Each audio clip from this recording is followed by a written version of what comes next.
but I'll know if the subtitles are coming up that it keeps talking.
What is up, you guys? Alchemist Ganjier here, and today we're going to start this live stream off with a dab. Let's go.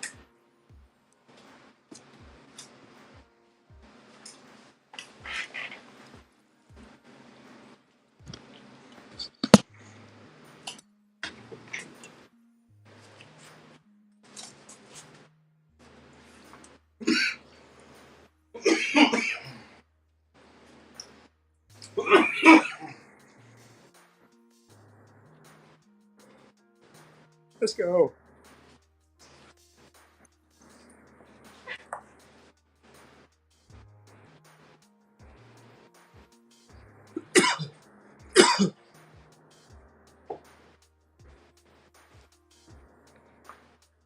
Oh boy.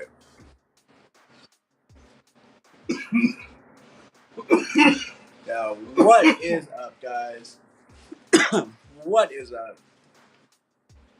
Welcome here. I think it might still be a little loud, so I'm gonna pull it down just to hear it more. Um, Welcome to another episode of Enki's Canacult, where we are paying our homage to the Green Goddess and all of her many fruits. Oh boy, that got me. A very unorthodox start, an unorthodox start for our unorthodox episode. So yeah, we're rocking on some. What was this? Some orange mimosa. Nice sativa starter night. Oh yeah, some nice batter. Look at that. Let's see. In fact, oh well, there's not much to look at, but there's plenty to smell, and it's quite lovely. It's quite lovely. Here, go. Bam. Oh, that. Okay, so today we're going to be talking about and showcasing a little bit of a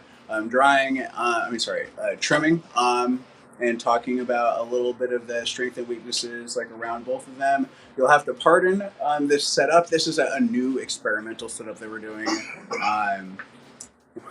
It's travel. Trying a more compact, like mobile, like travel setup.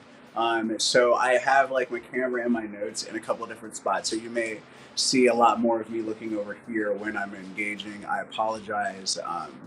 I'm growing. I'm learning. But yes. So yeah, today with wool trimming, we're going to be taking No subtitles. Hey, you guys can hear me, okay, right? I just want to make sure of that first and foremost. Yeah, it's probably just because since I'm not using a mic straight up, it's not picking me up enough to generate the captions. So those of you guys who have been relying on captions, I also apologize. But yeah, so there's the time old debate on what type of trimming method is superior, whether you're wet trimming or dry trimming, whether you're trying to do big machine trimming, small machine trimming, hand trimming. And you meet a 50 different growers and you get 50 different opinions. When at the end of the day, it really comes down to what your circumstances kind of come at play. What are you working with? How much are you working with? What's the bud structure? What is your own physical situation?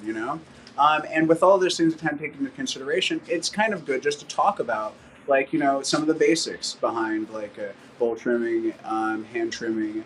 And we're also going to demonstrate some bowl trimming in action. As I go on and talk about this, you'll likely see Ben going through some of his flour. This is a lot of the stuff that if you were with us a couple of weeks ago, right? This is what we were bucking and hanging. We weren't bucking. We were just fan leaving. But fan leaving. Yeah. Love it. But yeah, so now we're shucking. Shucking and pucking. Shucking. So we're going to be doing some of that, showing how some of it looks going through the bowl trimmer. Ben is going to give some tips and advice on how to make the most of your bowl trimmer, how to make sure that you're not dissatisfied with your end product. And also be talking and showing. I'll be demonstrating some tips for effective hand trimming and to help you go the extra mile with that. Now, to kind of start off things, I want to take a look at. Actually, no. We just did a dab. I'm going to talk about a little bit about the first, and then we'll get into this cultivar because I'm excited for it. I'm excited for this one. Now. Some things to take into consideration for most people that are trimming, whether this is your first time or whatever. Most of you are probably going to be using scissors and doing hand trimming of some kind, until you get to the point where you want to buy a bowl trimmer, or maybe if you're gifted one or whatever. When you're hand trimming, there's a few things that you really want to keep in mind first, right out the gate, right? And that's one, the scissors that you are using, because if you are making that choice of going like the full on route of like I'm going to hand trim most of my product. These scissors right here that you see, right? These have both a good point and a negative point for using them to do any hand trimming. Now, the positive point that they have is that they have a bit of a curved blade so that you can more easily kind of sneak in and clip close to the base some of those pesky branch leaves. But the negative point that really goes against it is that little spring right here. Now you may say like, hey, but that spring, that's helping me trim. And I would argue that if you are doing it in the short term, you may have a point. It might be helping you out. But when you are, say, trimming 4 pounds by yourself, like with your hands, or even half that amount, just a couple pounds, maybe just a pound, there's going to be a point where you're going to be fighting that spring. You don't really want something that is going to fight you in any way, shape, or form. You need something that has a very clean open and close. It glides just like an ice skate, you know? And for that, actually having scissors like what barbers use, or even like something as simple. Well, this here is stuck, so it's more simple. But something that's got a free swing to it. Now, the scissors that barbers use for like trimming hair, those are really good. A lot of like kitchen type scissors that are a little older school, that they have the same one, and basically just it's just a swing open joint like this. A little bit of alcohol will be exactly what you're and these are going to because they have been used for doing such, which leads me to my next point for scissors. Thank you very much. Yes, sir. Is also keeping I want to show these off. These are $11 at Walmart. Right. So very similar style, right? Like straight blade. They're cheap. They're effective. But also keep in mind, right, the spring here. Now, not as much spring tension as those, I believe, though. Now, when dealing with your blades, you are going to want to keep on hand some isopropyl alcohol and maybe one of those green scrubby brushes. The higher the percentage the better, but you can definitely use 70% if you need to clean the gunk off. But you need to keep it as clean as possible, because the second your scissors start gunking up, that's the thing that's going to also slow you down. For example, right? See now, you see this. You see how easy that was compared to the other scissors that they handed me that were just a little bit gunked up. They didn't want to open, and that was opening resistance, right? This is closing resistance, right? Closing resistance. You don't want opening resistance either, right? You don't want that, right? That opening resistance. You want something that's very easy, right? It's so easy that you wow, I got to be careful with these because they could just fly open and right? close. Yeah, they could get me too. You're gonna have a very easy time. So you keep it this way by having yourself a little container, right? A little jar, something of alcohol sitting right next to you, right? While you are doing your cleaning. It can be something just the size of a jar right here.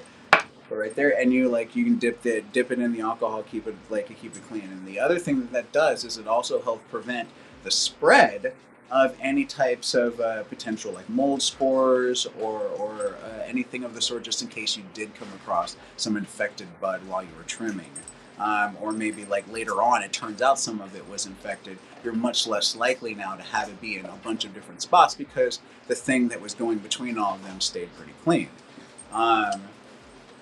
Another thing to keep in mind, when you're hand trimming, and this is it kind of depending on the user, but it's also wearing gloves of some kind to keep your hands from getting sticky, or frequently cleaning your hands. Now, I would lean towards using gloves. If for nothing else, I know some people like to collect chars on their fingers and whatnot. But the thing is that when your fingers get really sticky, and you're also if you got all of you guys are in our area right now in Virginia, it's pretty dry out right now compared to what it was a few weeks ago.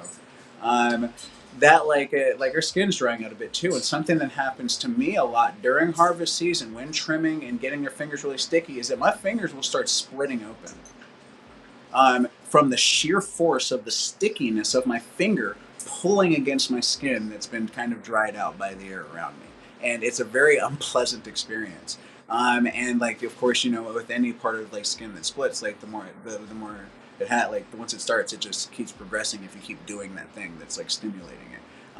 Found that that's very, very easily resolved, like, by like wearing some type of gloves, and then you're just kind of accepting that that's a little bit of like cannabis resin from all of the like ounces of resin that you have like harvested, that's like wrapped up in all these plants. I mean, you quibble over a couple of grams, right? And you're gonna drive yourself crazy. It's like the story of the monkey and the peas. There was a monkey, right, that had stole a bunch of peas from this like farmer's market thing. And this is like a story from the country, obviously. We don't have monkey problems. But the monkey, when it was making it away, right, had this big handful of peas, right? A couple of peas fell out of its hand. And it was like, oh no. And it like leaned over to try to pick those 2 peas up. And as it picked the 2 peas up, a few more peas fell out. And it was like, and it started to get frustrated. So it leaned over to try to pick up those few peas. And then even more peas fell out. And then it was like, and it kind of lost its shit and ended up losing a bunch of peas, like in its little freak out. And like, you get the point here, right? Yeah, exactly. Right? Yeah, don't lose your peas. Yeah, like because when you are hand trimming, like it's really it's an act of like also an act of patience. Like you're taking some time with yourself, like to kind of like go through this process. The only problem is that it is very, very, very time consuming. If you have any kind of back problems, especially upper to like mid back problems, it can be very, very strenuous on like your cervical spine because you're doing a lot of this for long periods of time and you're craning your neck and whatnot. So like there are a lot of situations where just like hand trimming isn't necessarily a viable option to do for like your whole harvest. Where like you might do something that like Ben opts to do for a lot of his harvest is he'll hand trim some of his more impressive stuff that he's just like yeah I want to show that off. And then a lot of the other stuff that's just like it's good, but like there's also just like a whole lot of it, just run it through the trimmer because he also likes to collect a lot of the other byproducts that's created with the bowl trimming, and it's literally a fraction of the time for him. And like the difference is, yeah. Now, that is where you find a lot of growers debating, which we'll leave that like up to your own personal experience with what you discover with yourself. Mm-hmm. I encourage doing both, especially if you have physical limitations. There's no reason to like hurt yourself to grow your medicine. That's why we're trying to get away from big pharma. Right. And if you find a loophole that works for you, utilize it. Yep. Do it. Yep. Now, some other things to keep in mind when you're doing your harvesting, dry trimming, is having an appropriate receptacle for use. This right here is a trim bin.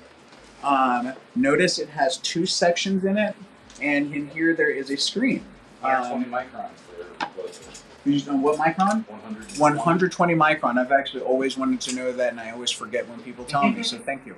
And for you guys as well, like 120 microns. So you're going to be getting some some trim hash in there, but 120, also keep in mind there'll be other stuff in there too. But this is a really, really great ergonomic means of going to trim because you've got these arm slots. What's that? No, I just wanted to add, if you're trimming bulk, if you take what comes out of the bowl trimmer and just drop it through that real quick, it makes a really nice key for putting on the outside of joints and stuff. That's an interesting point to make there. That you got yourself a nice dry sieve here for all types of collecting purposes. It's pretty much all it's really good for. Though. But it's not smashable, whatever. Also, yes, exactly. Now, also keep in mind right here, I mentioned the ergonomic. This is something that sitting on my lap. I can have my arms sitting in, right? I could lean back a little bit. Like I'm in it, right? Because you want it to be as easy as possible for you. I'll have this, and then you don't like lose much. Like I have like a clip-on light that I'll like put on like on here. I've got it over there. I meant to bring it to like the setup for this thing here. I'll show you guys in a minute when I'm actually like trimming something. And I've even seen people. Yes, I did. Okay, good. And I even seen people go so far as having like even like a little like clip-on like magnifying glass type things for when they're trimming, so that they can also look over their flower while they're trimming. That's another really good benefit of doing like you're doing hand trim if you're like wanting to like take like a meticulous look at your end product, like going through a few of them and picking through those layers, because a lot of those sugar leaves are like the reason why we left all those intact for the dry is because like what you'll see here is that like they all kind of like wrap around the cola, and all of those are offering like protective barriers. Snap on one of these. Yeah. Not that one. That's one. Oh yeah, bet. Good call. But yeah, so you notice that right there. You hear that? Yeah. Yeah, sounded lovely. All right, here's a larger one. Okay. Right, see that one, like that one, it went partially through, but there's still a little bit of a hang on to that, and that's kind of what you want. But you hear that? Yeah, you want a good crack. You want it like you don't want it so dry that it literally snaps like a twig and totally separates. That's too dry. But if it breaks, right, and you hear a nice clean snap, right, but it's still hanging on some of its fibers, that means there's enough moisture content there to hold it together. You're not going to just turn to dust, because that's. So did I do good? Good. So far seems quite good. Honestly, we're gonna get a closer look here in a minute here. I'll say, to be fair, you're at the processors, and I literally pulled out 2 strains that were right at the perfect readiness to do. Yeah. So it's kind of on purpose. But yeah, thank you. Always nice to have a little bit of a. Yeah, you did good. Chill out. Okay. Raymaz. Calm down. Special guests. Okay.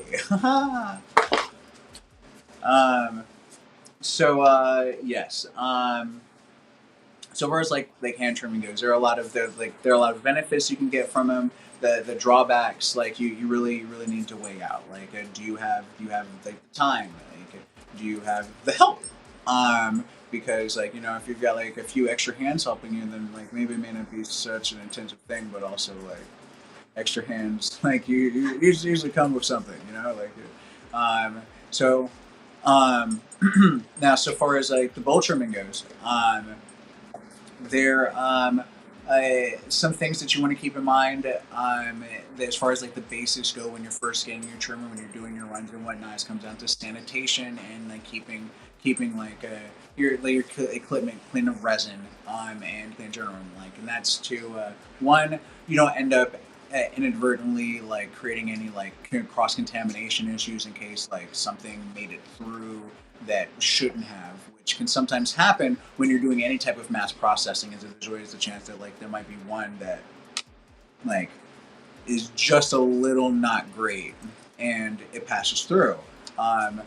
It's one of those trade-offs you're taking. If you're like, you got that confidence in it and grow, you hadn't seen any issues whatsoever, you're like, that there's no reason not to go and do that. You grow like that. Inspect every bud. Sorry, I've learned that lesson. No, that's a good interjection to make. It's inspected 3 times. When it comes in while you're plucking, while you're pulling it out, going through, and then as it comes out of the trimmer and gets the last leaves plucked before it goes in the growth bag, it gets 3 full inspections. And you will see more and more of the inside of the bud at each one of those stages. But if you see any botrytis, you want to take not only the part of the bud that has botrytis, but you want to take that entire bud. I'm sorry if you have a little touch in a giant cola, but that cola needs to come. And it needs to come before it goes in your drying room. Period. Yeah. If you take that in your drying room, you are doing nothing but infecting all of the rest of your drying room and running the risk of putting botrytis through the rest of that cola and every other part of that plant that it's hanging with. Yeah, exactly.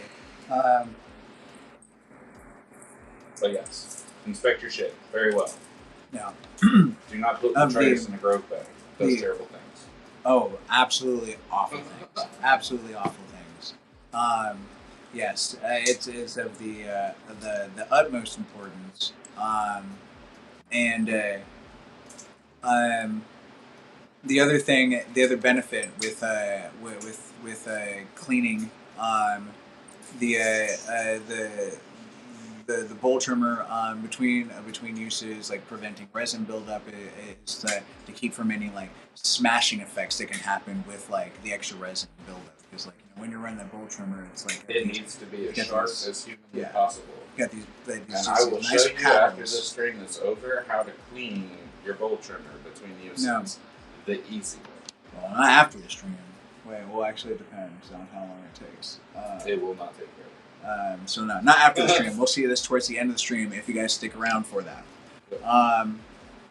Now so far as machine trimming goes, I don't have nearly the breadth of experience that Mr. Ben Romine here has on that. So I would like to turn over to him to talk about a little bit what he's doing to prepare his bowl trimmer, what you're doing to prepare your bowl trimmer, and also some tips for people that are like getting into bowl trimming. We can kind of move from there. All right. Well, that's kind of perfect timing. Give me just a second. I'll full bowl spin for you too. But as I'm finished filling this up, I can tell you a little bit. All right. One of the biggest things, are you familiar with how a bowl trimmer even works? Or if you want to show off, you can come over here and run camera dude for a second inside the bowl and show off.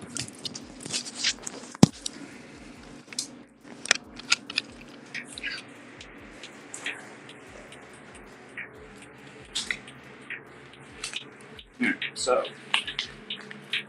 in the bottom of the bowl trimmer is a circular grate that is fairly large, but you can't stick a finger through it. In the center here is a clutch. For each spin of this top nut, which actually hooks into the top part, you can't see it right now. There's the blade. And I am using the dry trim blade, which is a serrated blade. If you're wet trimming, you can swap this blade out. There are multiple spacers that you can put in there. I like a single spacer. It comes up close enough to the rim to trim leaves, but it leaves it with a little bit of a farmer's cut and doesn't really beat it up too bad. When you pack, you can see, this is about right actually. I'll finish packing this little corner, but you see how it kind of snow cones up and comes up to about the top of the clutch. But it's not really compressed, it's just kind of packed in on the fluffy leafage. When you get to the point where the whole thing is that full, you have about the right amount to start spinning. And it's the great thing about this is you're not beating anything up because you're literally just taking the stem and bucking the small ones off, and it will trim the rest of it out for you in the bowl trimmer. So you're not doing anything really except removing the large stems so that you don't dull your blade too fast. Because it would cut them. You'd have to work for it a little bit, but it would cut them. Right. So, so when you're like getting ready and you're loading them up, are there any nugs that you're coming across that are just like, yeah, that's like too small to be running through the trimmer? I've already pulled all of those. That's because I remember we were doing some of that. That's exactly why I pulled all of those. Like you see the smallest stuff that's on here right now.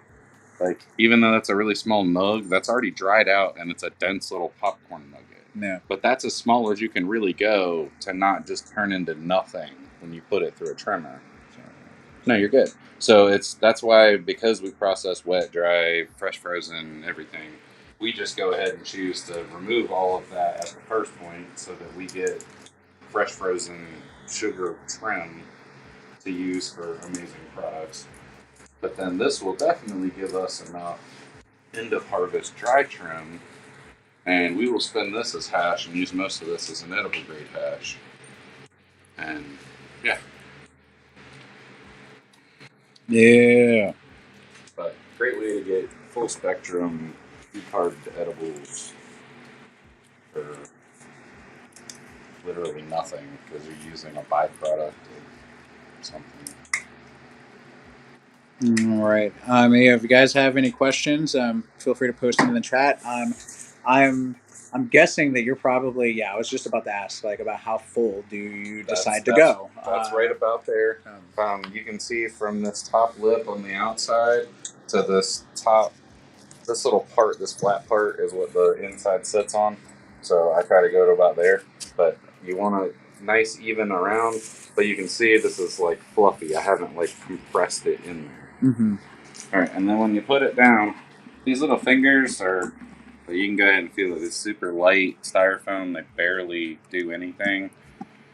Yeah, they're like almost like the things at the car wash. Yep, almost. Almost. The magic fingers. Yeah, the magic fingers. All right, so anyway, you drop it on top, and then it has a handle. Spin it up to where you make sure that that little nut on the inside engages on the clutch. If you can see that through the... Yes. Yep. All right, and then my magic recipe for a full batch is 20 to the right, 20 to the left, 10 to the right. So... Trying to unlock the key. And that's about as fast as you need to spin. Because remember, for every one rotation of this, the blade spins 30 times.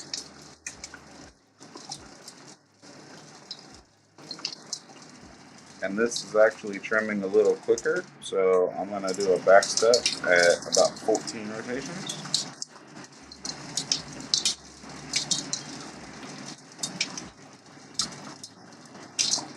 So would it cause issues if you were like stopping it intermittently and like taking it off and looking? No. I will say that a lot of times things will get hung up in random corners or stuck up in the fingers. Mm-hmm. So one of the best things that you can do is change rotation. And when you get to the point where you feel like you're almost done, start giving it a couple rotations in one direction and then a couple rotations back in the other direction.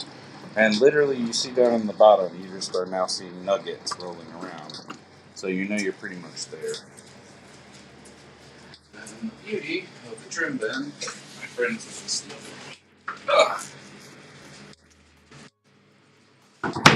is that if you have a 19-inch trimble, it is the same size.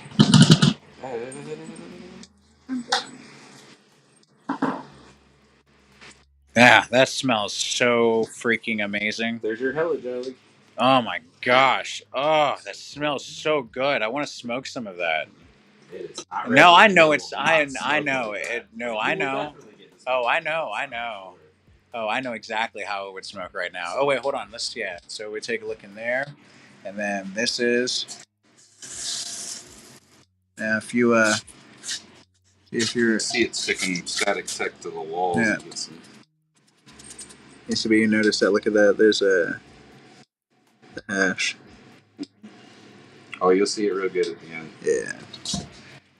But yeah, let me spin a couple more bowls worth, and we'll come back to this. Okay, yeah, bad. Very nice, very nice. And here, let's take a look at the flour here. In fact, we are going to grab a couple nugs. We're going to take a closer look at this. Let's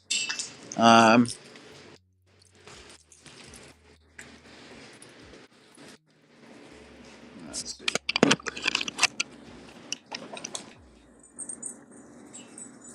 All right. Here, while I get situated, y'all enjoy some music.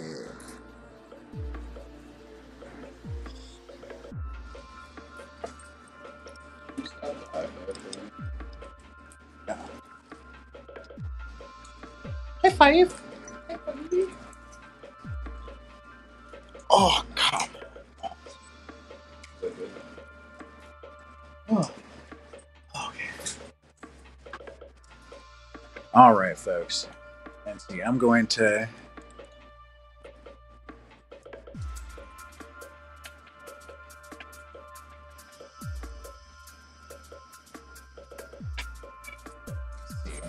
closer look at this thing.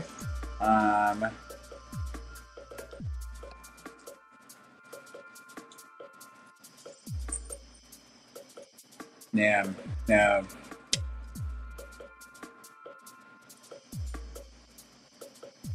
All right.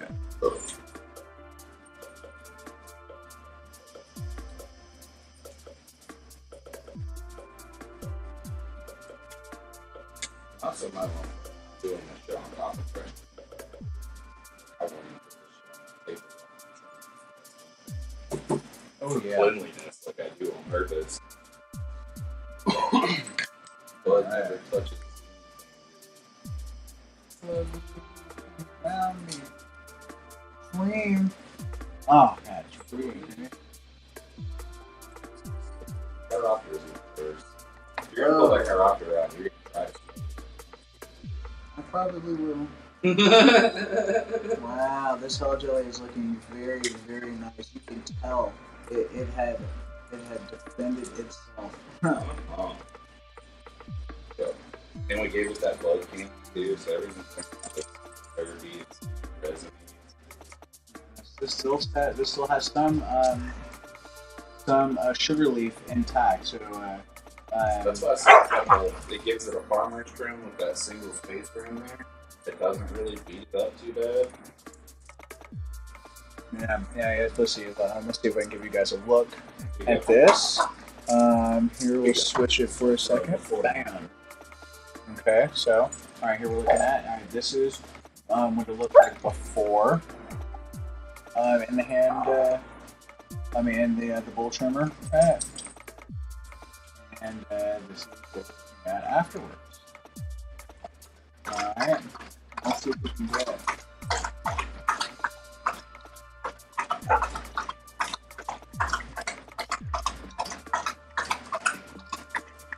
There we go.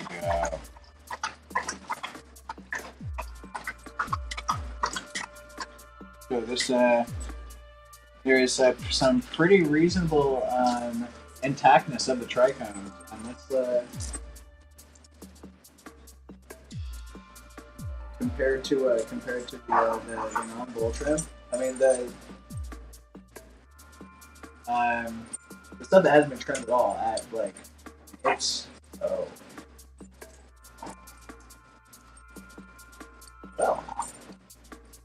Well, this one has to be arthritis.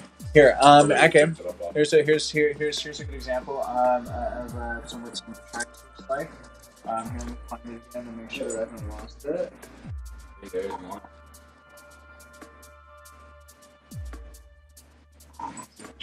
Lost it. And remember, guys, botrytis is a big no-no. No matter how tempted you are to smoke it, it will make you sick, and it can lead to cannabis allergies. Okay, now you see this right here, y'all? That's it. Inspection number 2.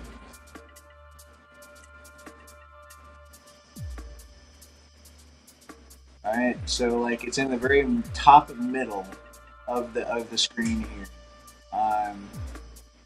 I wish I could make it a bit closer, but I don't have my typical equipment with me. Forget it. Actually, maybe I can. Yeah, maybe I can. I can read something.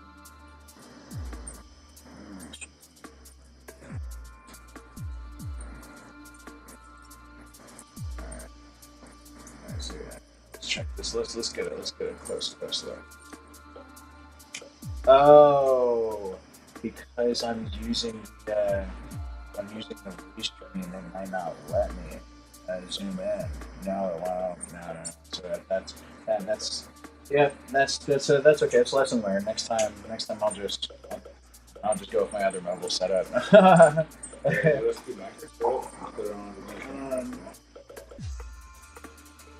Alright, so with this one, this one has it too. Oh God, yeah. Like I said, this is the second round of inspection. And it fought well, but it's got it. It's got it.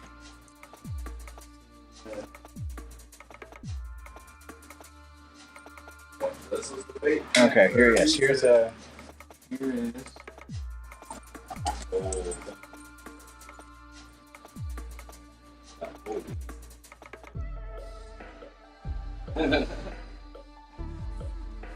And so, like, right in the middle.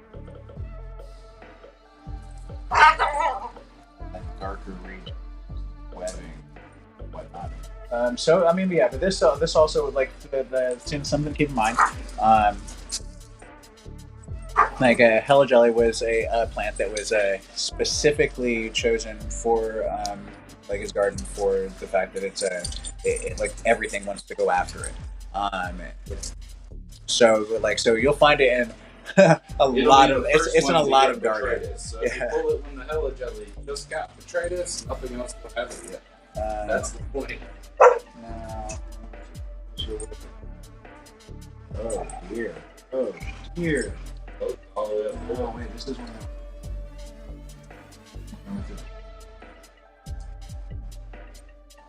Ooh, yeah, actually, this is a prime example. This one.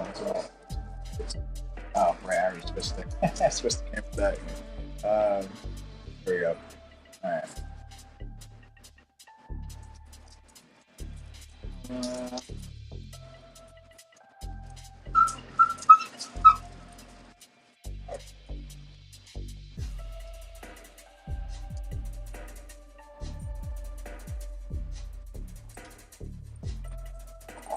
Yes. So, this one will definitely carry a closer look for a lot of it. Because, and Hella Jelly, eat a sacrificial lamb. And she was made to be but she was bred to be. Now, this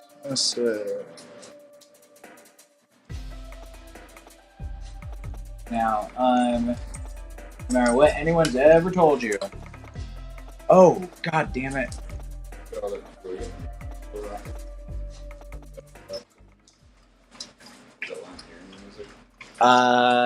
Y'all probably heard me, right? Like, the music was loud, but y'all still heard me.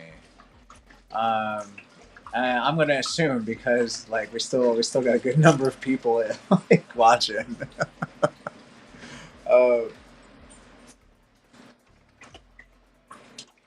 Now, yes. Now we're gonna, no matter what anyone has ever told you, about weed with botrytis,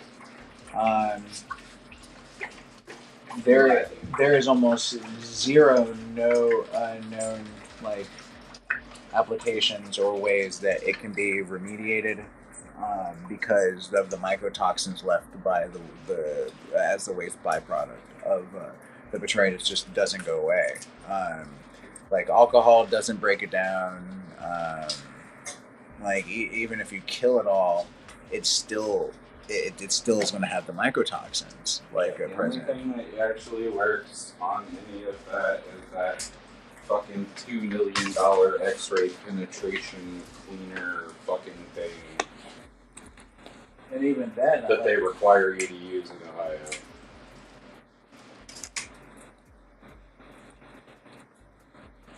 Oh, see, that's the floor. I'll sweep the floor up at the end, but you can just go slip the floor. Oop, no, dang it. No, goodness gracious. Okay.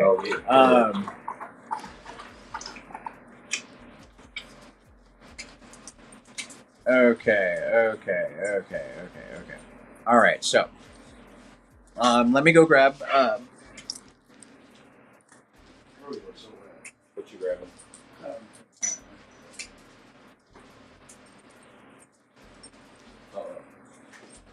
I would say if you're going to do that too, look in the bag that I just brought you. Yeah. That's why I went to grab it. Okay. All right. Okay. So now, as far as some hand trimming goes,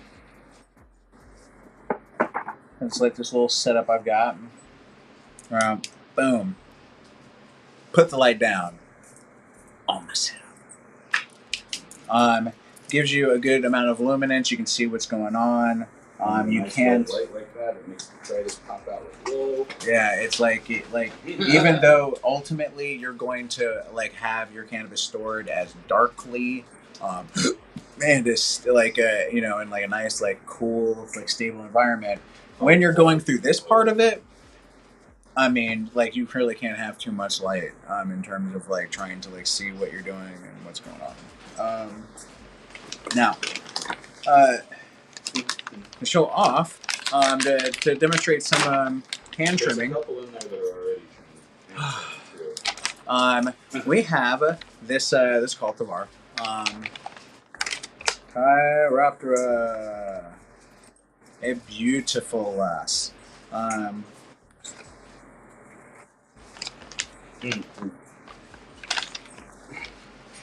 one of those crops that are already done too. And as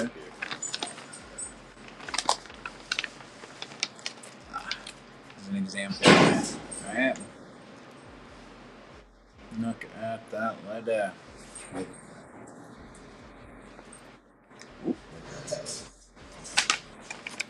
Oh boy, yeah, and you're right. I'm totally right. I want to smoke that. Okay.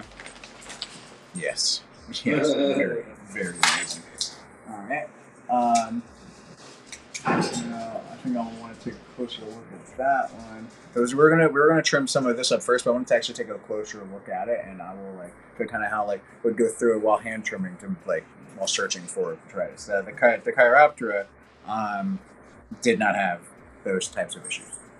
There was a little. Was there? Tiny bit, but not like this. Yeah. Okay. Well, I mean, hey. So you remember seeing like the poppy wine, how it had like just a couple of the couple of that like one brown spot in it. It was it was like that. Okay.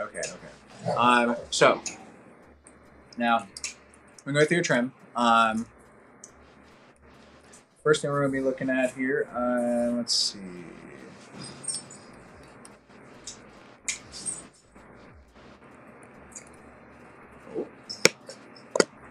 Oh, I know. We'll do, dang it. No. I don't know where it is, actually. Like another camera stand. That's okay. Dude! Alright. No.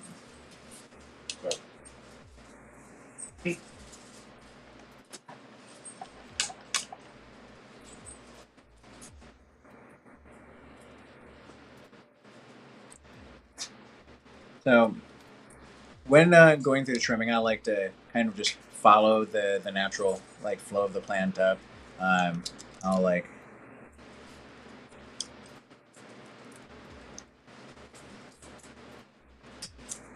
aim towards the bottom. Try to keep very like gentle snips. To try to minimize my contact like with the flower. Now, granted.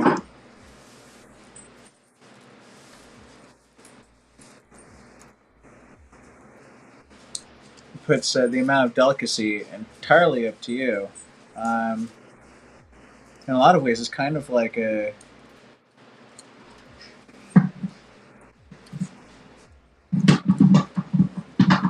when you're doing your like defoliating mid-flower in many ways.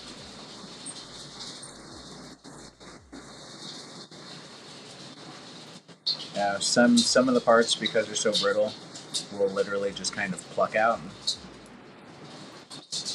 And some of these, gotta get in a little bit more. And just a little snip.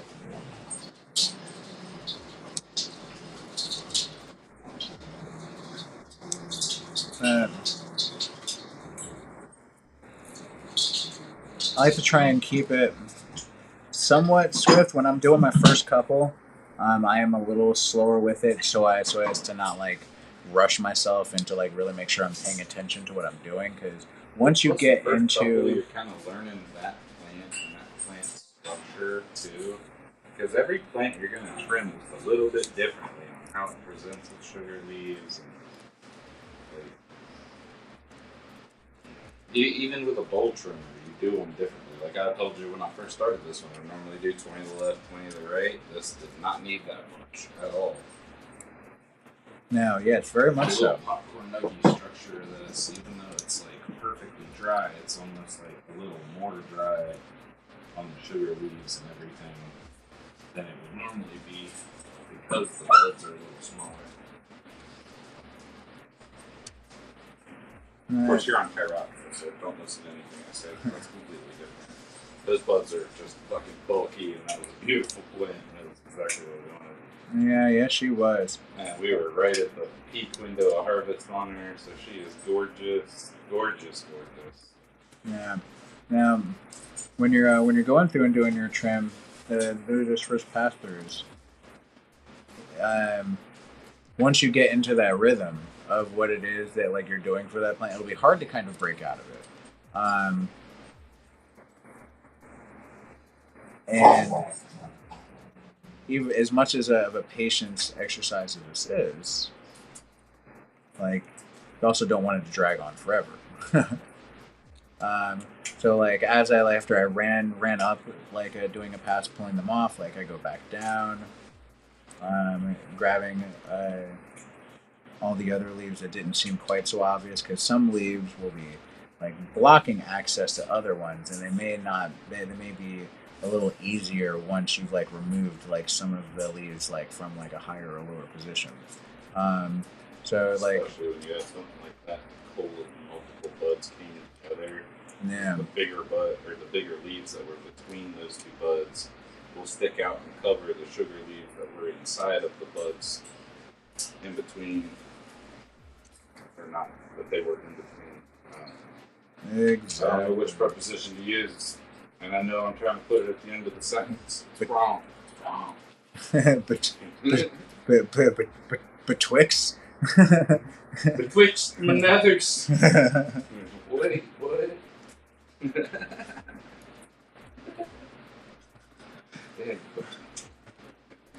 Alright.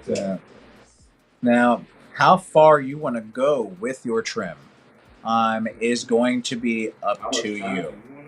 Like, yeah, it's really about how much time you want to spend. Because as you notice here, like I'm pulling off a lot of these other leaves, but you'll notice that there's still a lot of these like much smaller leaves that are interspersed like with all of this. Now, there is a point where while it's in this form still on like the branch, I am going to like leave certain ones be, because it just won't be very easy to remove some of those other leaves until it's an actual individual nug. Which you can do when you break it down smoke. Exactly. Which you can do, like, in which you'll also find a lot of times when you get flour from from a higher end producer, you'll see them that are like kind of loosely trimmed, and that is because like they're protecting the bud. Now some people might be like, oh, they're trying to make an extra buck, blah blah blah. There's not if you take exactly. You take all that extra trim, and you'll have like 0.3 grams or something. You don't have a scale that registers that though. Yeah, like it's minuscule. Like, be more upset at the person that like gave you like 1.5 grams of stems. Yes, all of that. If that's on it. If you gonna bitch about the thing that's in your hand, the thing you bitch about is that big giant stalk down the fucking middle. Right. It's just like yeah, like if someone sells me a quarter and they give me this, I'm gonna be mad. I'll be like, motherfucker, you better cut that stem out. No, I mean, I would do the same thing, but your quarter's gonna weigh 8 grams. Right. Like, just make it worth it. Yeah, exactly. Which is like I know what it is, but you also are getting this presentation piece, so go fuck yourself. That's $100 quarter, and I'll give it to you for 8 grams. In a world where we're able to do that. I know, right? One day, one day. But that right there is the difference between fucking $40 quarter weed and $100 quarter weed.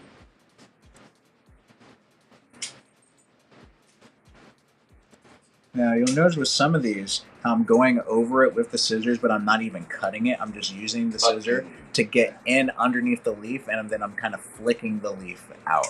Yep. And that's also how you know you're at like the perfect dryness, is when those sugars you just snap right off like that. Also, by taking those colas and sticking them in the growth bag for a couple of days, they dried out just a little more than they did in the drying room. Yeah, So yeah. they're coming off even easier than they did during the normal trim. Yeah. And you also notice that when I'm doing this, like these, like a lot of these branches are still moving, right? They're still pliable to some degree. So this isn't you're like not breaking this that isn't stalk like every time you touch yeah. it. That's how you know it's not completely dried out. Yeah. And so this is like all a process that's like kind of telling you. So I would even go so far as to say unless you have like a like I said like a physical like reason for wanting to do it, like the first time that you grow genetic, hand trim some of it. Yeah. Hand trim some of it at the very least. Like because it will give you an idea of like how you did based on like so many of these things that we're talking about here, that like that's all just grist for the mill, like for the next time you run that, which like I'm also a huge advocate for. Like I know some people got ADHD when it comes to growing, and then there are of course people that are like different levels of like breeder. Just remember, your compost heap likes getting high too. Yeah. Sometimes you just gotta throw some shit in. Yep. And don't feel bad about it. That's a situation where it's where as long as you don't do large amounts at once, if you've got flour that's got like some like botrytis or other bullshit in it, like your small amounts of it will get cooked in your compost. Well, say botrytis is a natural bacteria that occurs in the composting process. Yeah, but I mean, in terms of it being like overwhelming. Oh, it's not by the gonna, time you go back to flourish. use that Yeah. compost, it's burnt enough exactly. of everything out of it. Yeah, but it's part of the natural process of breaking it down to begin with. You just don't want to ingest it during that process. That's the problem. And by the time it's done with that process, you don't want to ingest it at all. So it makes good compost. And it's very nitrogen rich. Incredibly nitrogen rich.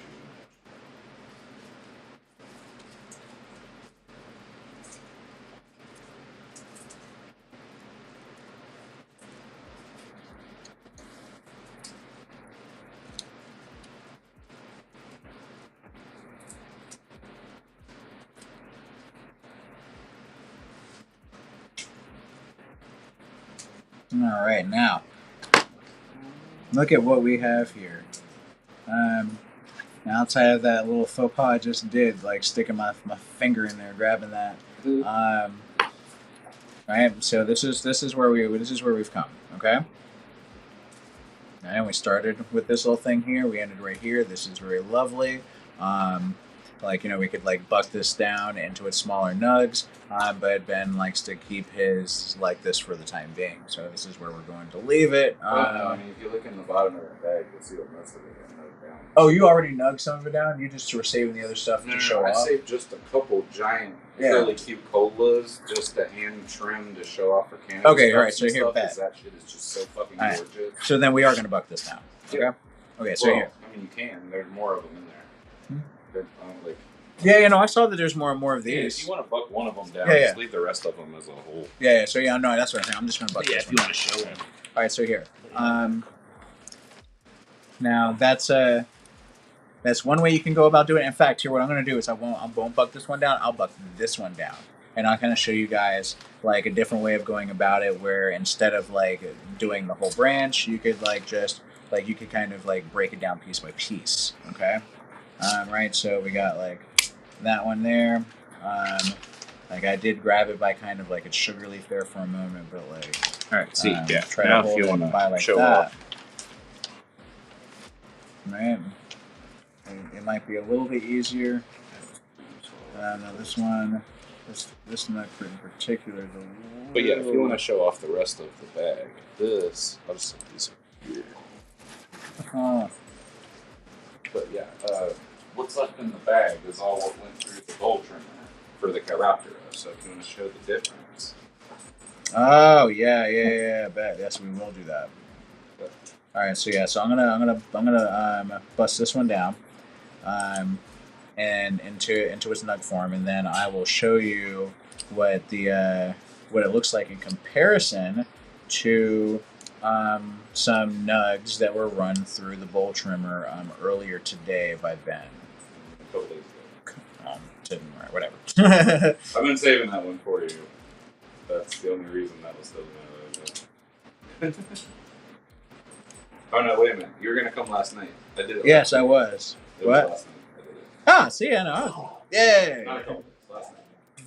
Vindication! Because I had it for you to do live on the thing last night. Yeah, it needed to get done. I couldn't just leave it here. Yeah, last So that's night. why I was like, Last night we had some technical Hey. difficulties. oh, Had some technical difficulties that I was able to get mostly worked out. Yeah. But we're good now. almost in those. Almost. That's why I can't say shit. I did the same thing. Okay, so here, so we'll do. So we go bow, right, bow, and bow. See, we got that. All right, so we got these three here. Can I borrow you for just half a second? What? Can I borrow you for just half a second? I mean, I'm in the middle of something. Is it important? I'm like half colorblind, but can you just Oh. confirm that entire branch is full of detritus before I throw this away? Okay.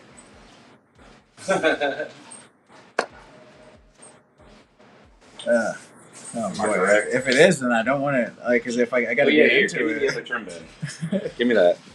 I get your clean trim bin out the way.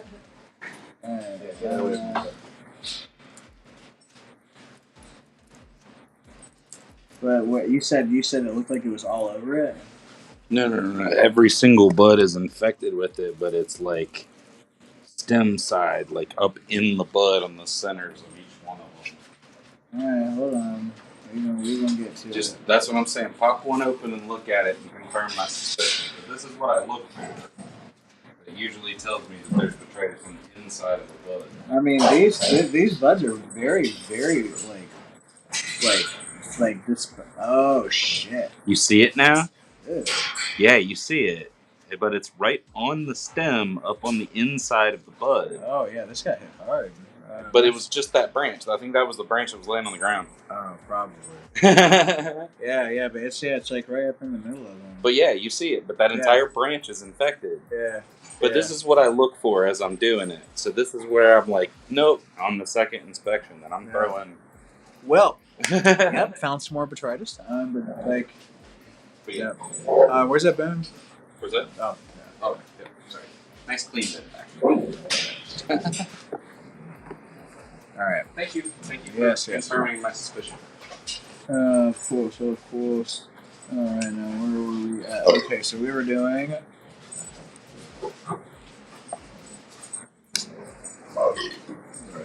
This one. Okay, so I'm gonna go into this next section here.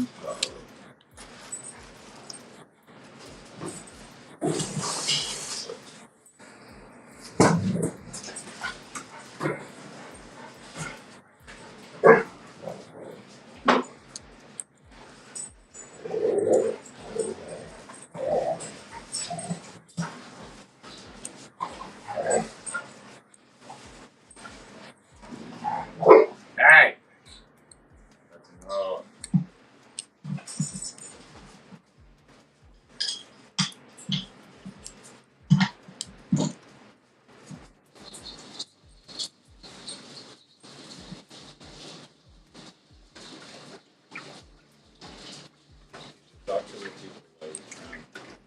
Yeah, I got super focused. I was going to say, you were just talking about hitting that zone when you trim.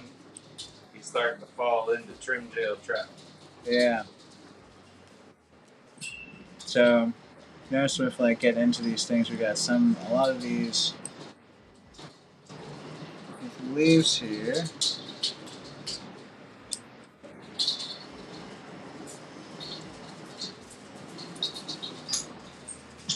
Some of them are wanting to come out a little more than others. Like I said, it's very much up to your own opinion for like what you're going to leave in there, because some stuff like you could get those sugar leaves out, but like you might end up like like messing your nug up. Like, and if you're like going as far as hand trimming, if you get to the point where like you're wanting to just kind of like you see all of these leaves hanging out here, and you're like, well, I'm just gonna just start going clock clock. Oops, stupid. See, it got sticky. Now, I'm showing you guys what not to do with this. Okay.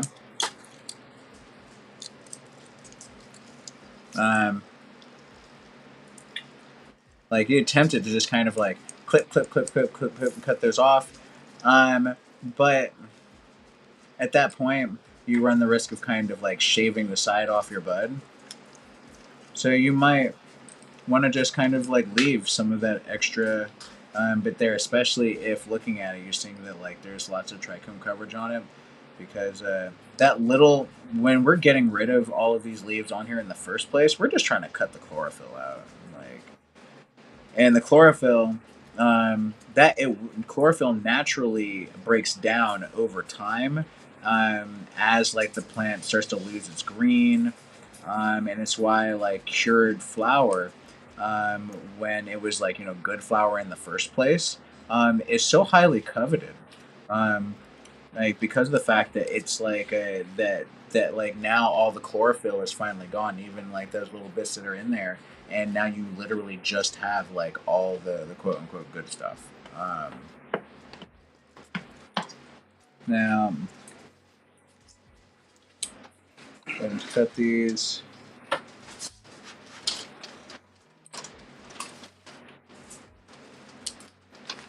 These off there. Okay.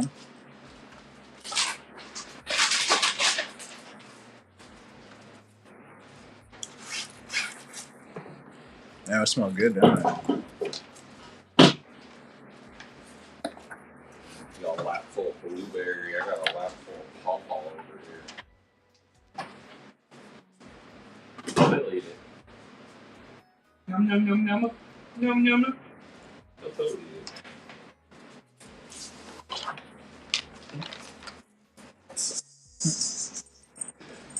These are my dogs. They'll eat Mullins, dude.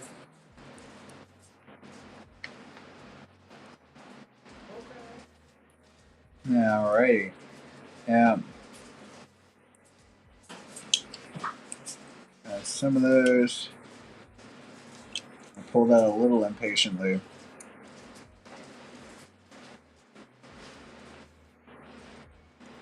But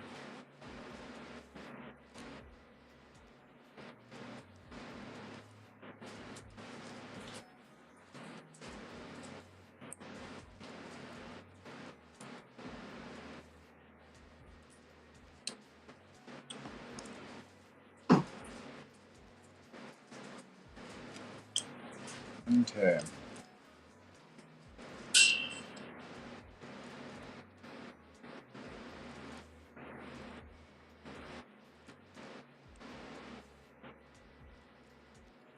Alrighty. So, now we got this one at this point. I realize, as Ben so definitely pointed out, that I was falling into the trim zone, and I'm starting to Let it happen.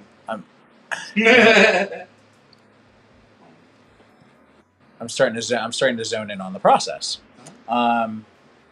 So I'm going to pause here, and we are going to now take a look at just like the few nugs that like I trimmed, compared to the bull trim. Okay. All right. Let's see. Now, one thing I will say is a lot of the ones that we end up hand trimming or wanting to hand trim tend to be larger in the first place. So, there's some big nuggies in there. They usually float down to the bottom of the bag. Yeah. Keep your hand in there. Yeah, I was trying to do it without It's very loose. It's not packed in at all. There we go. Yeah, you can cherry pick a couple good girls. There we go. Okay. So we got a couple here. All right. On the bowl trim. And then a few over here for the hand trim. We got a couple more over here. Okay, good. All right, and now we'll switch the two. All right. Now, let us take a closer look. Ooh. Oh, that was a pen I stepped on. All right. Now, one thing that you'll here we got notice here.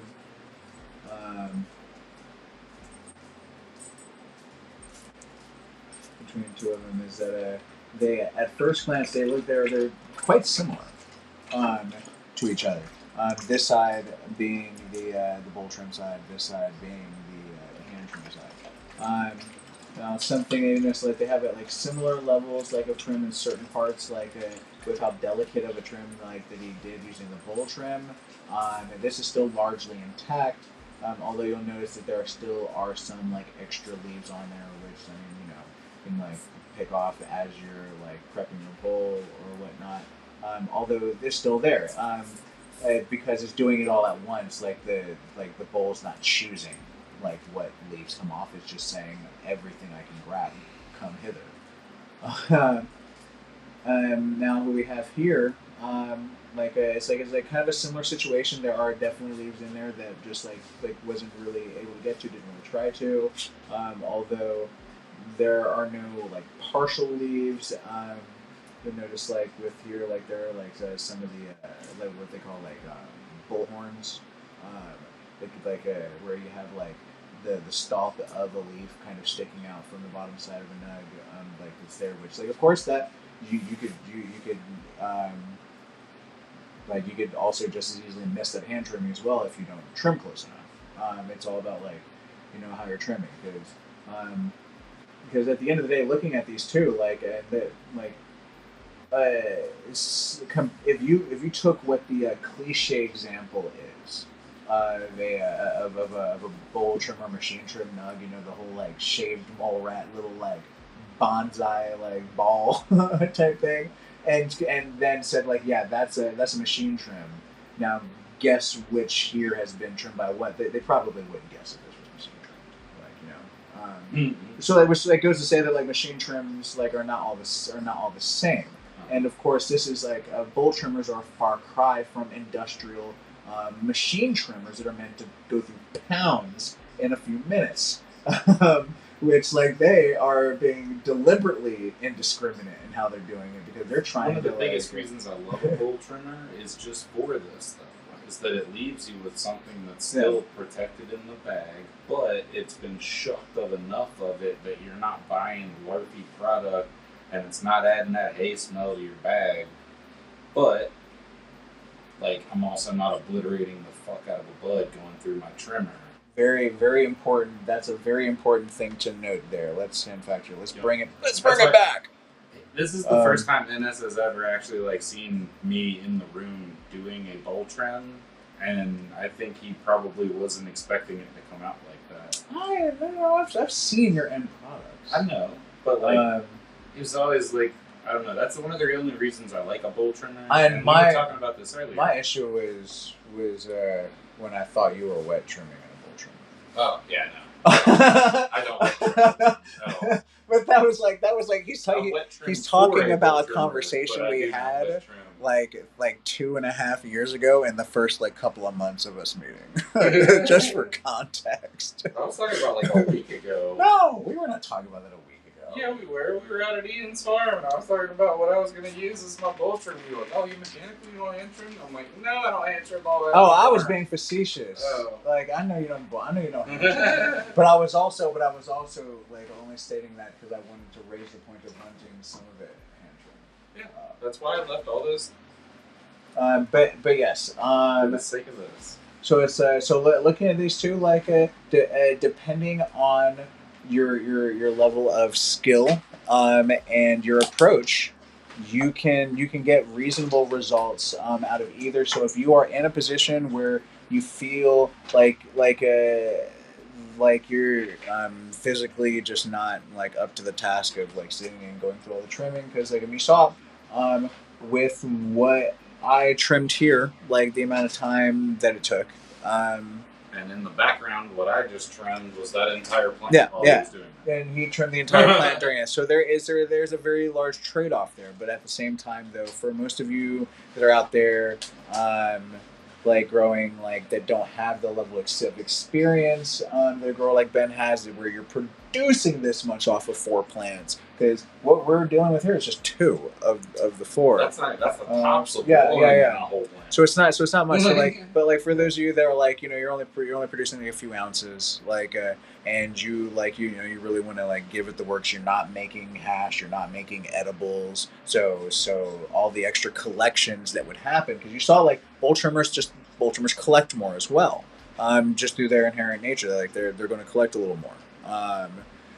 So if like you're not doing it, like other stuff and you're small, like hand trimming it like can be a really good route for you. And of course, like I said, when using the proper tools, it can go much faster. Now, granted, I have like contemplated with myself like bringing my my better scissors like over and having the alcohol set up, but I left it at home, so this is what we got. Yes. Yeah.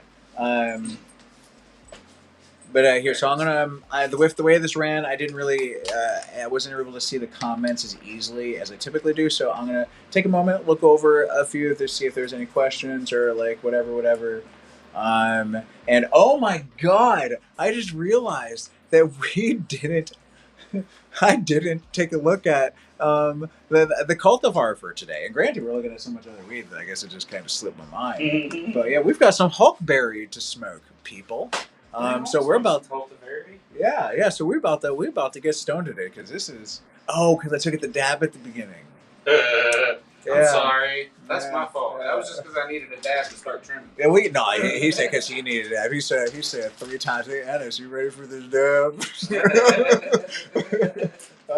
Like yes, I'm ready for this dab. Not man say no. So yes, we're gonna check out this this huckberry here. Yeah. And like we try while also. you're swapping over, if you want to show this bit, this is something that I do for the end of my clean out process. Yes. Okay, so I'm at the end of that. So what I'm going to do here is create a duel, and while we're talking about one, you're stealing the bud camera. Okay, good. Oh, I know. Yes.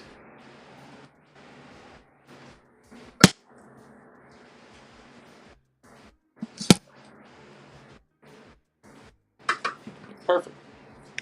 Alright, so I'll swing this and see how harshly me on my camera. But now I'm dumping this into my trim bin.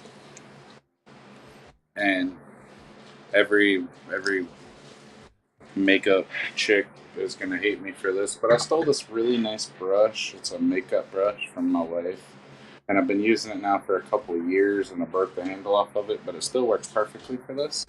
But yeah, you're just gonna take the brush and brush all the teeth, that static tech cleaned all over the inside of your bolts, and pump it into your trim bin, so you can collect all that nice earthy goodness.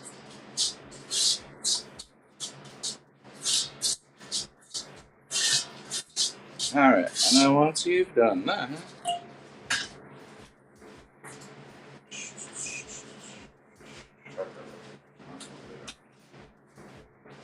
yes, while he is going and doing that, I am breaking out this Hulkberry. Yeah, I'm so glad because this is all backwards. This Hulkberry grown by Patrick Templeton. Yeah. So.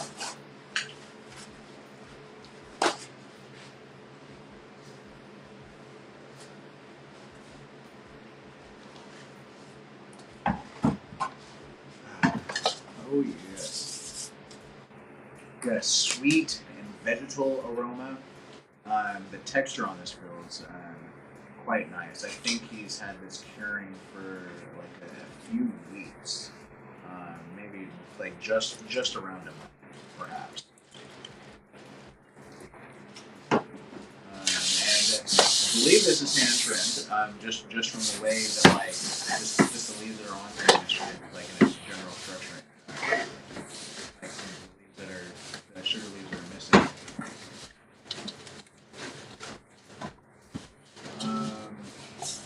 Or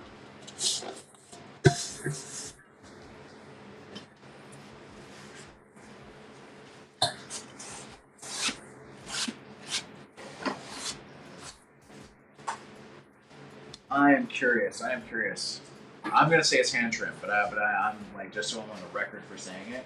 But I want to actually. Now I'm curious. If somebody else is good with a bolt trimmer, it might be bolt trimmer. Yeah, it might be. But I'm willing to put myself out there and be wrong or potentially right. But I think this is hand trimmed. I'm like.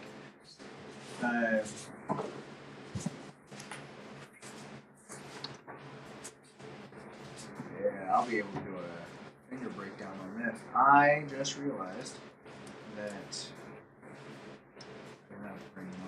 Oh yes, I do have a standard. I do have a standard I can use. Okay. I'm gonna bring my bowl that I typically use as my standard when I'm on the go. But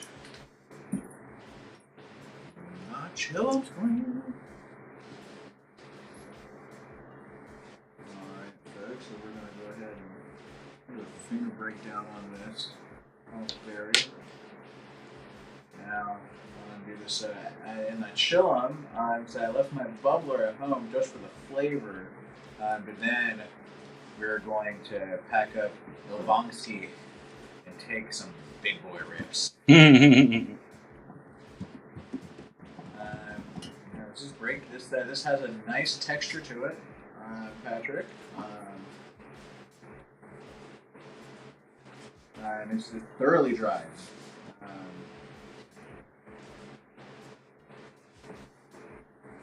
Oh, there is a citrusy floral coming out of this. Almost a little white widowy.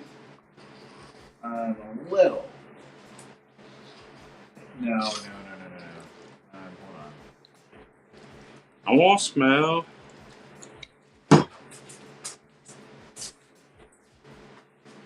I'm in a soak anyway.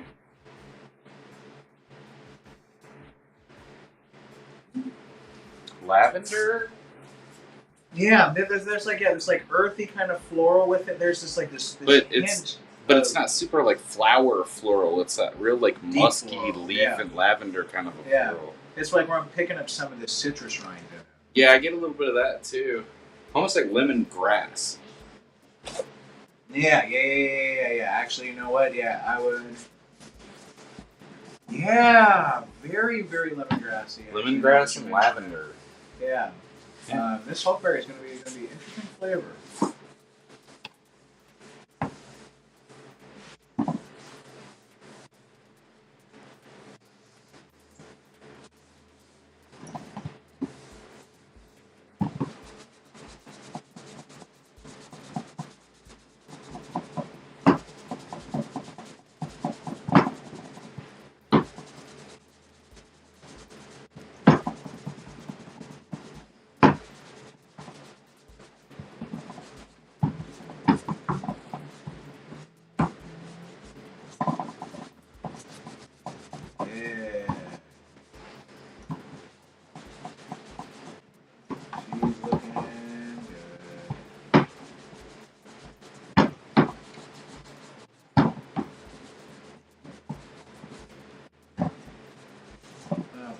I'm going to this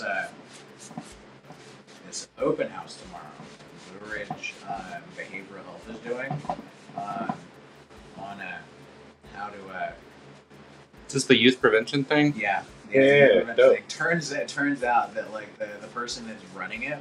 I mean, of course, it's a small area. We're in a small area. Like we both like secondhand know each other. Who is this? Amanda. Kirkpatrick. I think that's it. But yeah, no, she's done work with like Sherry Hartman, Karen Phyllis, Desiree, folks I've worked with like for years and years.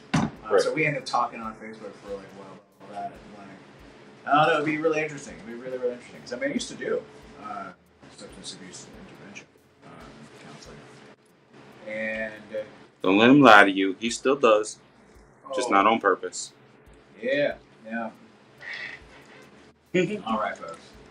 Let's try these flavors. Yeah, I wanted to lift you up more, but like I'm limited on my reach at the moment. Oh, shit. Okay, here we go. That much.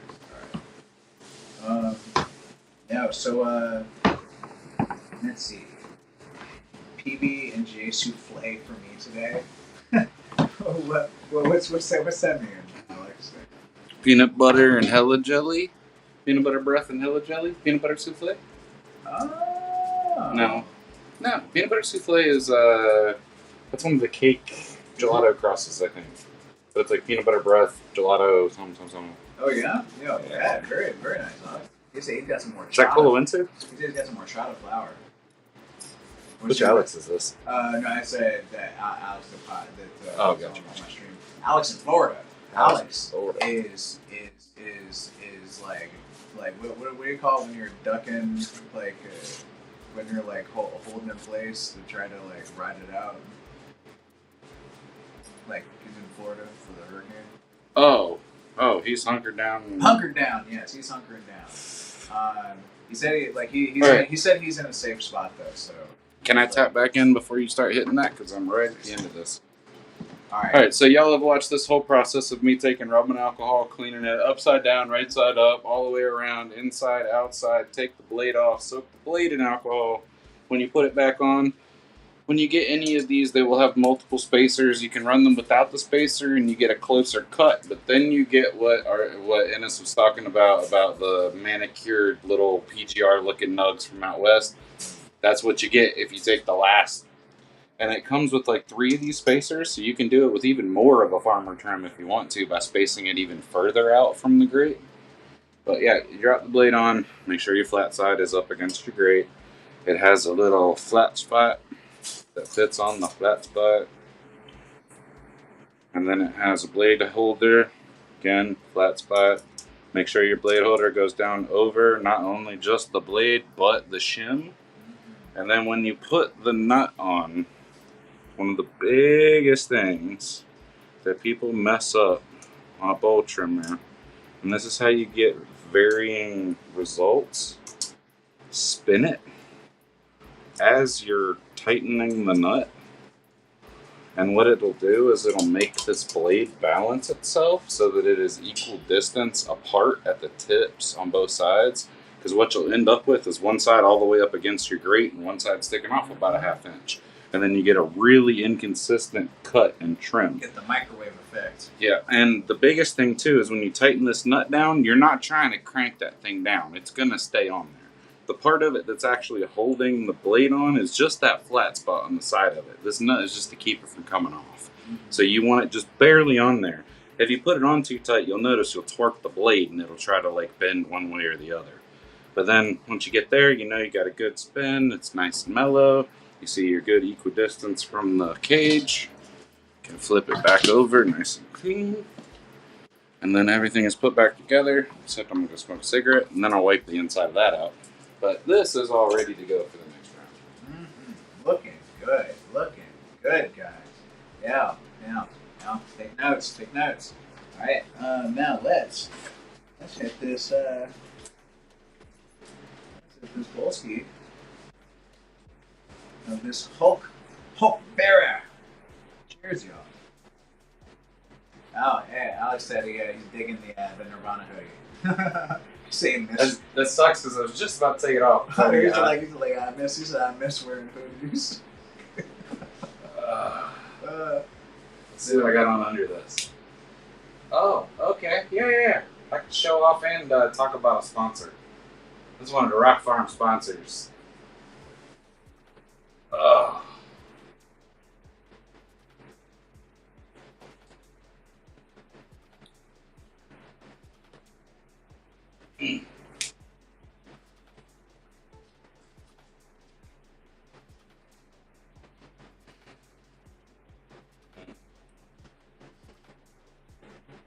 It's musky. It's musky, like all the deep notes, the earthy notes that were making that. What's the cure on this? I think, like I said, I think it's about a month. I'm about to say I wouldn't even give it that. Like I'd say 2-3 weeks maybe. I think it was something. I think in 2 or 3 weeks this will be way better than it is. But there's a very all of the dark notes that it does that lead to that kind of lavendery kind of. That kind of has notes of my Black Domina AK cross. Yeah. Like that. Just the Black Domina side of it, that dark, like, doesn't taste like purple, but it tastes dark. Yeah. There's like not a Granddaddy Perk kind of a purple, but you know what I mean. There are multiple earths overlapping. What is that's Hulk Berry? Yeah, Hulk Berry. What's the berry in the Hulk? I'm assuming it's a Bruce Banner or an Incredible Hulk. One of them. I don't know.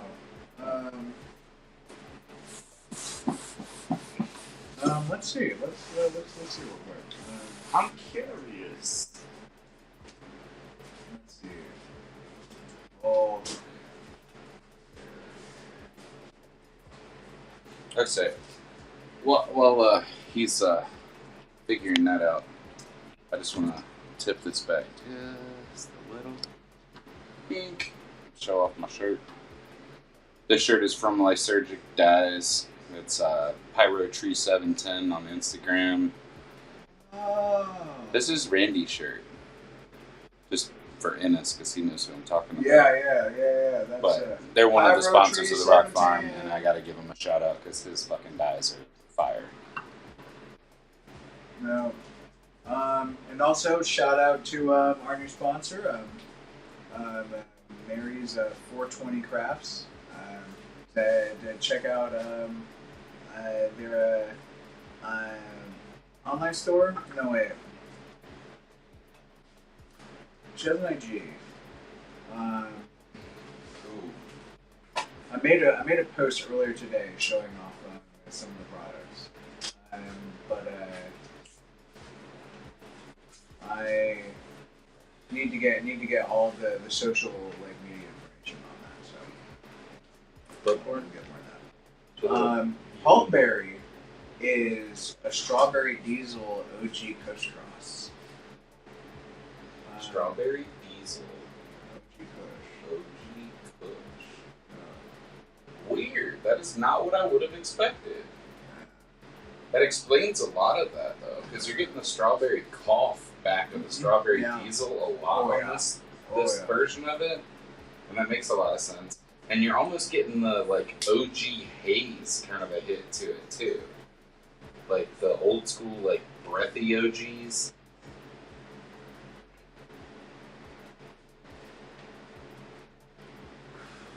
How do you do that? See what I'm saying?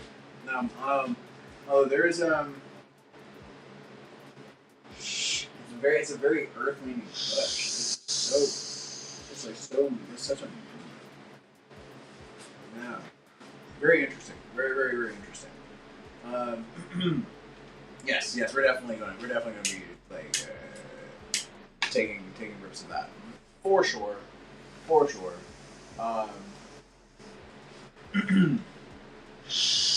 Okay. So a bit of a overview. Any progress? Yes, we do. Go.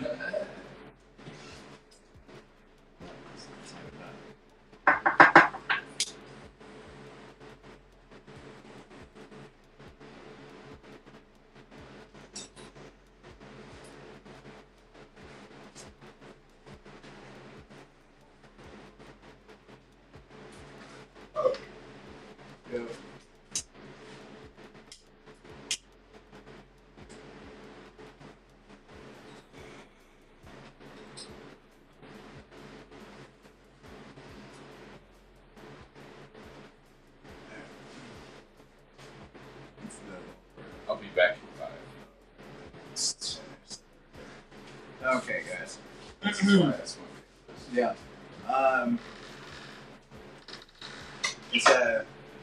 It's smooth. I would similarly be curious how it would progress further in its career, but I'm also curious about where its current level of cure is. I'll have to get with Patrick and find that out. Is Honey O's a cross?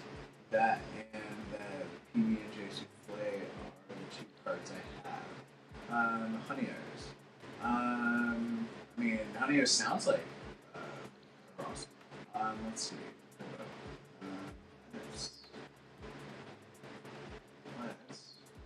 Nope, not that way. Yeah, that way. All right. So yeah, Honey O's.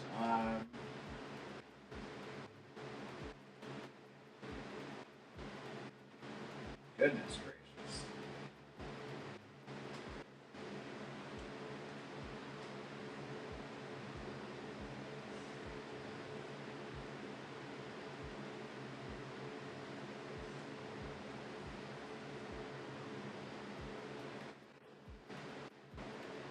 Huh.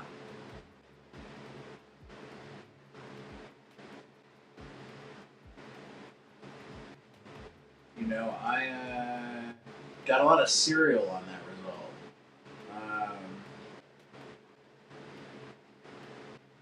Let's see. Honey O's. Huh. Really? So it sounds like it's a okay. So Honey O's. Oh wait, no wait. So I found a Honey OG. I have not. And I don't see any like Honey O's.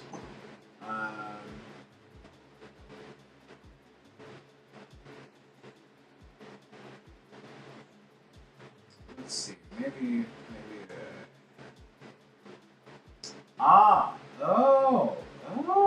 Okay. Yeah, I see what I did wrong. Yeah. So, Honey O's is a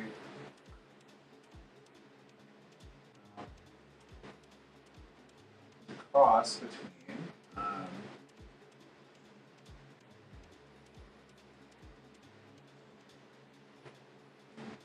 I'm not getting any straight answers on this. Yeah, honestly, I don't know what to tell you about it. And I don't know what it's across of. Yes, but we are getting to the end of the podcast today. As I bring back a recap, the differences between the hand trimming and bowl trimming. If you have access to both types of technology, if you have pair of scissors, you can do it. But no, I mean, if you do have access to a bowl trimmer, you could find the best of both worlds in, like hand trimming some of your better stuff, and bowl trimming the rest of it. I've been and did a really wonderful demonstration of how the bowl trimmer like works. How you can make tweaks to it to improve its effectiveness. How to like properly like maintain it because cleaning is absolutely like crucial. Now, so far as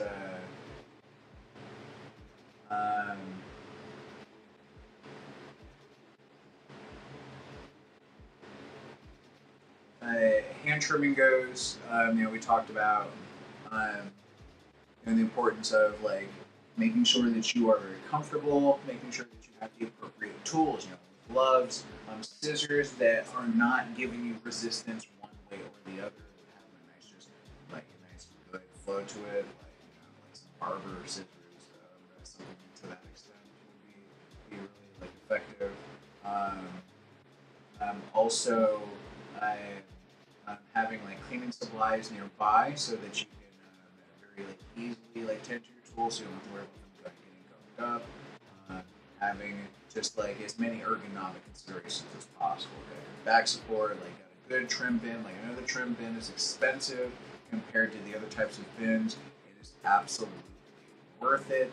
The ability to just have your like arms just like in this. I have used many different types of like trim bins, like ones that are like I'm sure many of you have opted for the cheaper green like bin that's like this tall, and it's just like a giant like tray basically, like but it doesn't have any like like scoops for like the armholes. Guys, like I'm telling you, like I wrecked my back like trying to use that trimmer, because like holding your arms this extra bit up, it's a big game changer to be able to just have your arms in this and not worry about like causing issues for the tray. Because I'm doing this, I'm not worried about popping the tray up or flipping it over or anything. But when you have a tray that has equal size all around, that's just like that's an inevitability. So this like there's a reason why this costs so much. It's not just the height. Like it's really the fact that like it's such an effective tray. They said the considerations to be made are just like how well can you manage doing all that? Because like if you've got arthritis, or you have any sort of like issues that are just like making it impractical for you, or you just don't really have the time to be doing all that. Like one thing to also consider is that you do not have to trim. Okay, and what I mean by that, here we can bring this in for like one last piece, is like some of the most basic trimming that you can do to get a product like in a situation for you to be able to consume yourself like with like minimal headaches, right? Is we'll come back to here we'll like grab this piece right here, okay? So like what you could do is something as simple as like you're cutting off like the main leaves, right?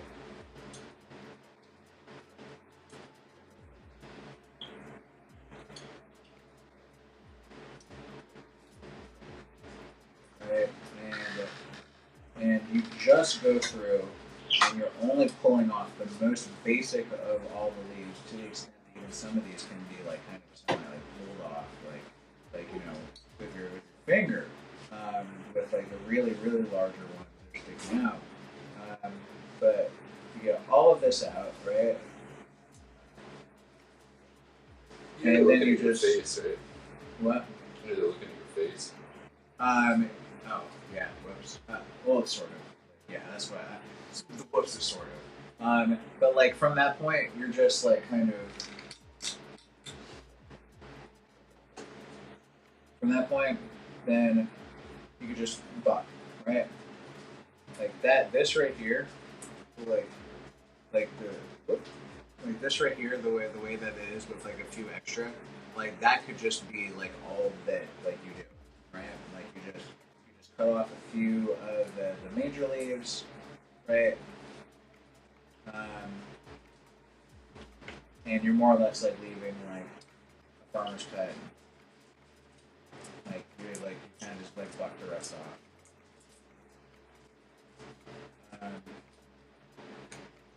And that's it. Like you'll have some like a little extra bit like left over. And then there's also, of course, like lastly, like the option to do just like a straight up farmer's cut, right? Where you've got all of these extra leaves in here, and you're literally only pulling off the absolute biggest, like honker stuff that like would literally just get in the way, right? So like all that big stuff is pulled off, right? And then again, right, just sucking it down.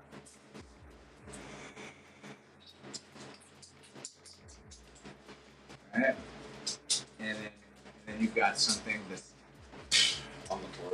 on the fucking See, that's what the leaves are for. They protect it. Right. And when your dumbass drops it. so it makes it into a 10-second rule instead of Jennifer like something like this. That's like it's a little more protected and like yeah, it's going to take up a slight bit more room, but it's an extra area buffer. Imagine this like an ear of corn, right?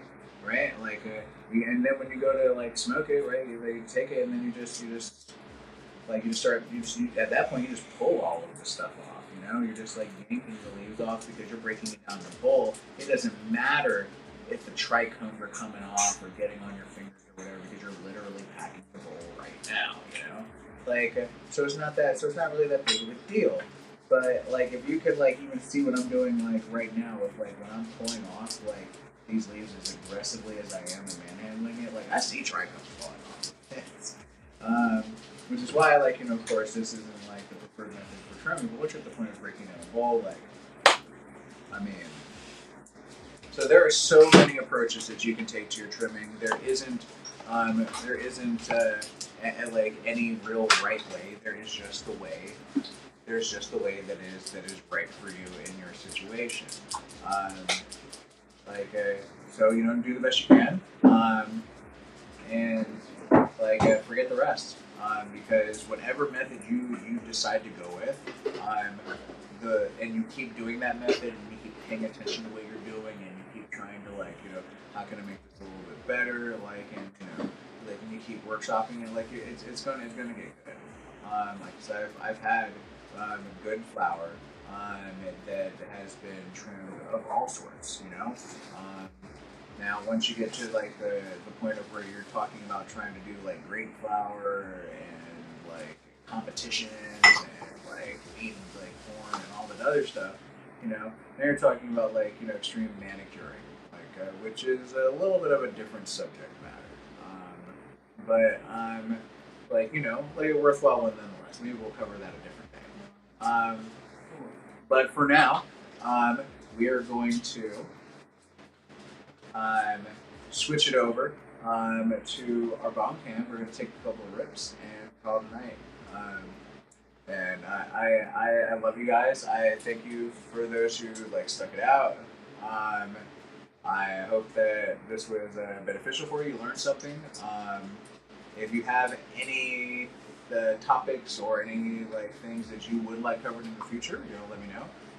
We are. And if you have any processing or cultivation questions for the end of your season, feel free to hit up the Rock Farm. Yes, exactly. And shout out to the Rock Farm for co-hosting on this thing, and very much so. If you do have any questions on your post processing, feel free to hit up Farmer Ben's Rock Farm on Facebook, and Instagram. I am Bromine. I am Bromine86 on Instagram. Yes, and of course, you can also holler at your boy, because chances are, if I don't know it, I'm going to ask him too. Yeah, love you guys. Make sure that you are making time for yourselves every day. Make sure that you are showing yourself love. Make sure that you are keeping yourself safe, especially those of you who are down in Florida. Alex, I'm talking to you, like, specifically. Stay safe, and also stay high. It is time for my bong rip. Yeah, let's go.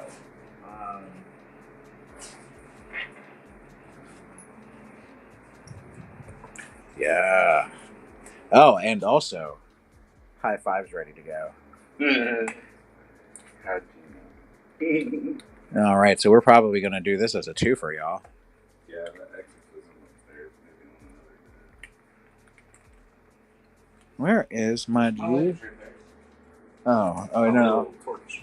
Oh yeah, I keep. You forgetting I have one. I keep thinking it's a different type of torch. You just gotta click it really slow.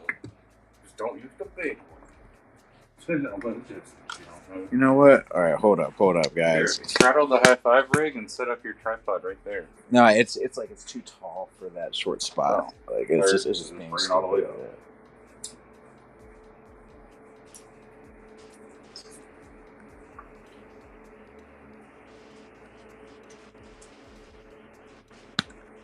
Jesus Christ. That thing holds on like a motherfucker. Stoner, shaky. like I'm getting motion sickness, bud. It's like the Blair Witch Project all over again. Oh. Yeah, torch it. You gotta click it really slow.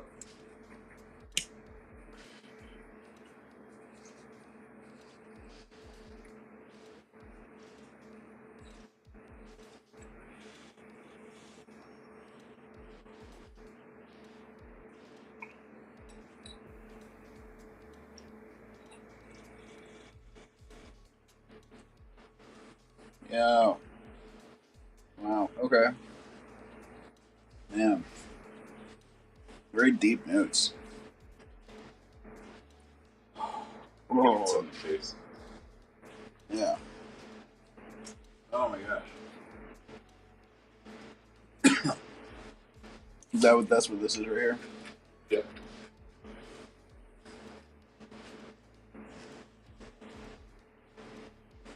All right.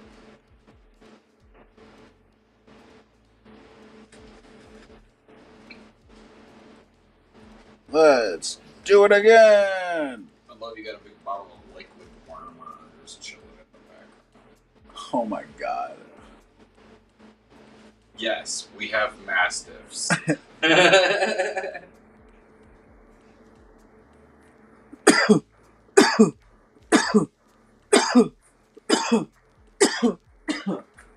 Red boy.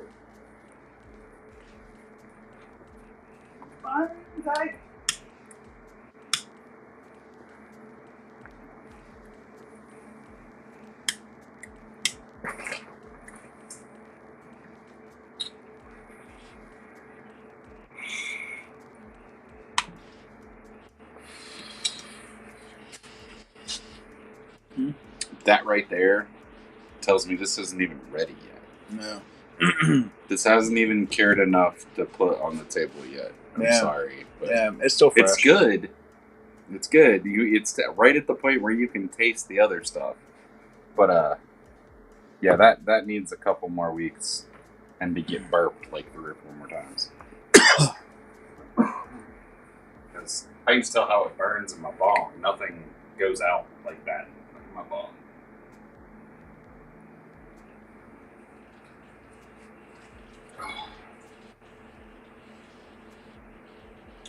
And when you get to the cut, it's right there.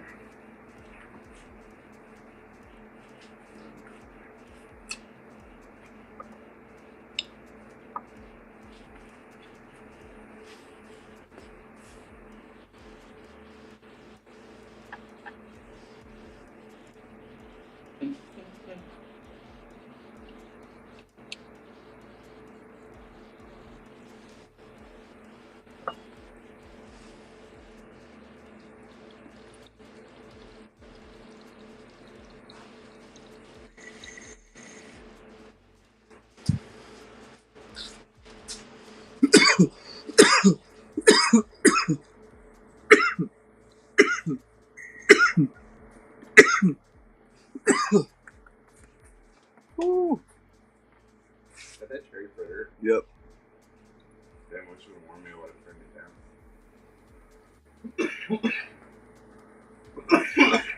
I'm battered temps right now. It's a little hot for hash resin, but it's still good.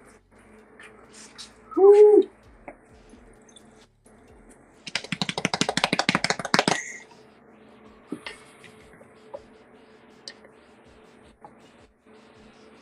Woo. Oh. Hold on.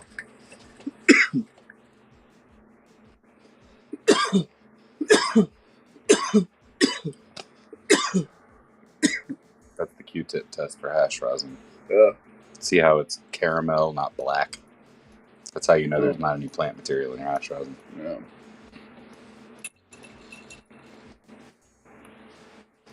Yep. Woo.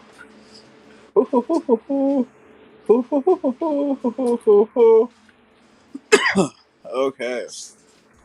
Yeah. I love you guys. Y'all have a great night. Take care of yourselves. Yeah. Peace.